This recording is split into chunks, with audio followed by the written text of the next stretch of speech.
વડોદરા શહેરના સૌથી મોટા મોબાઈલ માર્કેટ મનાતા મરીમાતાના ખાંચા વિસ્તારમાં રવિવારે પણ મોબાઈલની દુકાનો ચાલુ રહેતા સ્થાનિક લોકોમાં ભારે રોષ ફાટી નીકળ્યો હતો। અહીંયા રહેતા ઘણા લોકો મોબાઈલની દુકાનો બંધ કરાવવા માટે રસ્તા પર ઉતરતા ભારે ઉત્તેજનાપૂર્ણ દ્રશ્યો સર્જાયા હતા। રાજમહેલ રોડ પર મરીમાતાનો ખાંચો સૌથી મોટું મોબાઈલ માર્કેટ ગણાય છે, કારણ કે અહીંયા મોબાઈલ રિપેરિંગ અને મોબાઈલ એસેસરીઝની ઘણી બધી દુકાનો આવેલી છે। જો કે આ દુકાનો અને રોજ તેમાં આવતા હજારો ગ્રાહકોએ પહેલેથી જ સાંકડો રસ્તો ધરાવતા વિસ્તારમાં ટ્રાફિકની સમસ્યા સર્જી છે। સ્થાનિક લોકોનું કહેવું હતું કે આ વિસ્તારોમાં દુકાનોના કારણે ઇમરજન્સી સ્થિતિમાં એમ્બ્યુલન્સ કે ફાયર બ્રિગેડના વાહનો પણ નથી આવી શકતા તેવી સ્થિતિ રહી છે। પહેલા રવિવારે દુકાનો બંધ રહેતી હોવાથી અમને એક દિવસ શાંતિ મળતી હતી, પણ છેલ્લા કેટલાક સમયથી વેપારીઓ હવે રવિવારે પણ દુકાનો ખોલી નાખે છે। દુકાનો સવારે 7 વાગ્યાથી લઈ રાત્રે 10 વાગ્યા સુધી બંધ ન રહેતી હોવાથી અમારી શાંતિ પણ હણાઈ ગઈ છે। અમને પોતાને અવરજવરમાં તકલીફ પડી રહી છે। ગ્રાહકોને જો વાહન વ્યવસ્થિત પાર્ક કરાવવાનું કહીએ છીએ તો તેઓ ઉલટાનું અમારી સાથે ઝઘડો કરવા માંડે છે અને ધમકી આપે છે।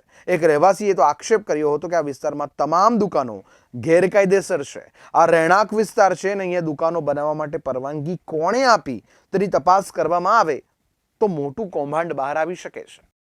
કાલે રવિવારે બધા માર્કેટ દુકાનો બંધ રાખવાના વિચાર કરી રહ્યા હતા ગલ્લીવાળા, પણ કાલે થોડું બંધ થયું। કોઈ નહીં કરતા, કોઈ કરે છે, કોઈ નથી કરતા। કોઈ કહે છે સોમવારે બંધ રાખો, કોઈ કહે છે રવિવારે બંધ રાખો।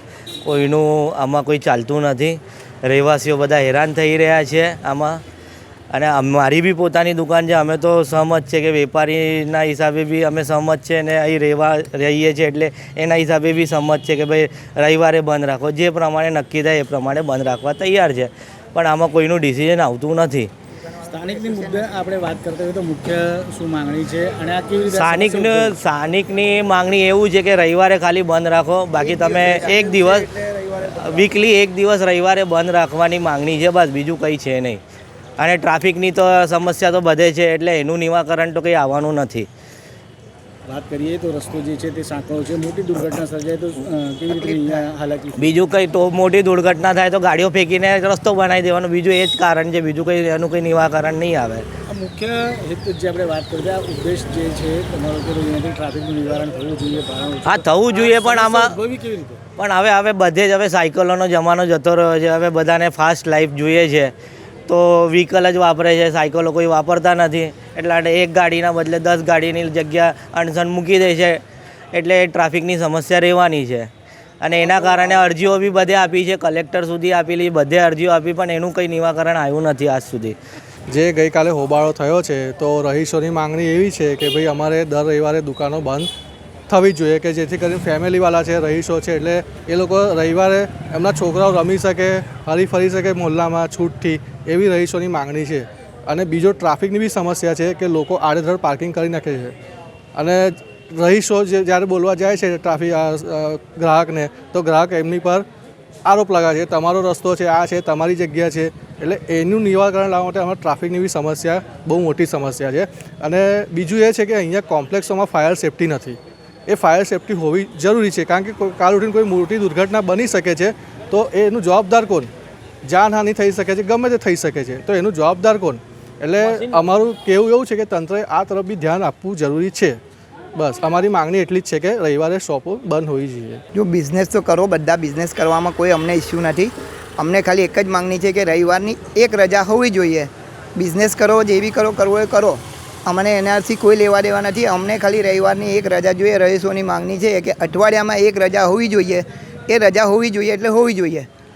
વાત કરીએ મોટી હોનારત તો રજાના દિવસે બી ના થાય અને બીજા દિવસે બી થઈ શકે છે, કોઈ બી પોસિબિલિટીઝ છે, એ તો પોસિબિલિટીઝ છે કે હોનારત થવાની છે એ તો કોઈ બી દાડે થવાની છે, એની કોઈ વસ્તુ ટ્રાફિક બી ગેરકાયદેસર જેમ તેમ જ થાય છે। એની બી કમ્પ્લેનો અમે ઓલરેડી આપી દીધી છે કમિશનરને, પણ એની કોઈ નિરાકરણ આવ્યું નથી। વર્ષો જૂના જે વિસ્તાર છે આપણો, એમાં અત્યાર સુધી કેટલી દુકાનો આવેલી છે અને આ સમસ્યા ઉદ્ભવી કેવી? આ દુકાનો તો 500ની ઉપર થઈ ગઈ છે। 50 દુકાનો બી નથી, એની જગ્યાએ 500 દુકાનો થઈ ગઈ। એવું નહીં, અડધી દુકાનો રહીશોની જ છે। તકલીફ તો એમને બી છે જ, એટલે રહીશોને બી તકલીફ થવાની જ છે। પણ અમારું એ વસ્તુ સરકારને કેવું છે કે રજા તો હોવી જોઈએ, પ્લસ પાર્કિંગની સુવિધાઓનું સેટિંગ કરવું પડશે।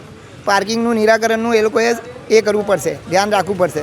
વડોદરાના રાજમહેલ રોડ પર આવેલા મરીમાતા વિસ્તારમાં વર્ષોથી લોકો અહીંયા પોતાની દુકાન ચલાવે છે અને એ દુકાન છે જે મોબાઈલ છે, મોબાઈલને એસેસરીઝને તેની દુકાનો અહીંયા ચલાવે છે.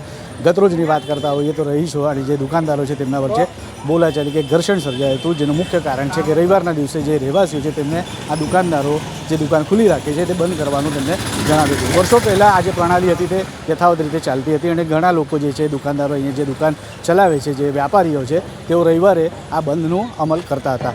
પણ ઘણા વર્ષોથી આ પ્રથા જે છે બંધ થઈ ગઈ છે, તેના કારણે ટ્રાફિકનું ભારણ વધ્યું છે અને મોટી હોનારત સર્જાય તો કેવી રીતે કોઈ વાહન અહીંયા આવી શકે તેવી વેદના સ્થાનિકો જે તે સતાવી રહ્યા છે. સાથે આપણે વાત કરતા હોઈએ તો અત્યારે હાલની મોટનાટ ખાતે જે મોટી દુર્ઘટના, હોડી દુર્ઘટના સર્જાઈ હતી, તેમાં તંત્રની પણ પોલ ખુલી છે. ત્યારે વડોદરાના આ જે મરીમાતા વિસ્તાર છે, તે મરીમાતાના વિસ્તારમાં બી ઘણા લોકો એવી દુકાન ચલાવે છે જેના ઇમારતો છે જે જર્જરિત હાલતમાં નજરે જોવા પડી રહી છે. ત્યારે તંત્ર પણ કશે ને કશે આંખ આડા કાન કરી રહી હોય તેમ સ્પષ્ટપણે જણાઈ આવે છે. સાંકડી ગલી હોવાના કારણે ટ્રાફિકની સમસ્યા ઉદ્ભવે છે. દુકાનદારો પોતાના વાહનો પોતાના દુકાનની બહાર રાખે છે. ત્યારે સ્થાનિકોનો પણ ઘણા આક્ષેપો છે કે જો કોઈ મોટી હોનારત કે દુર્ઘટના સર્જાય તો ફાયર બ્રિગેડ કે એમ્બ્યુલન્સને આવવા માટે પણ આ રસ્તો રહે નહીં. લોકોને જે ગાડીઓ, આ દુકાનદારોની જે ગાડીઓ છે તે ફેંકીને આ એક રસ્તો કરવો પડે.